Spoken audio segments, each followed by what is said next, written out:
नमस्कार सभी अफीम उत्पादक कृषक भाइयों को मेरी ओर से नमस्कार। और हम सब के लिए प्रसन्नता का विषय है कि लंबे परिश्रम के बाद अब अफीम का हमारा फसल पूर्ण रूप से तैयार है और जो कृषक अफीम निकाल चुके हैं उनकी तौल की प्रक्रियाएं भी प्रारंभ होनी है। और जिन किसानों के पास सीपीएस पद्धति के लाइसेंस हैं उनके मन में एक प्रश्न था, हालांकि सरकार ने एक विज्ञप्ति निकाला था कि 31 तारीख तक निरीक्षण की प्रक्रिया चलेगी। निरीक्षण की प्रक्रिया के पश्चात किसान भाइयों को जो डोड़ा 6 इंच जिसका मेजरमेंट करके लाना है उसके लिए भी निर्देश लिखित विज्ञप्ति में नारकोटिक्स विभाग ने निकाले हैं। मेरा आप सब किसान भाइयों से आग्रह है कि किसी भी किस्म की गलत सूचनाओं पर ध्यान न दें।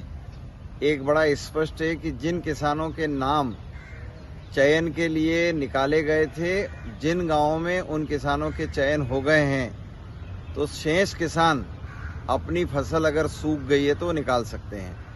सभी किसानों के चयन नहीं होना है, न तो मुखिया के न किसी अधिकारी के बहकावे में आप आए।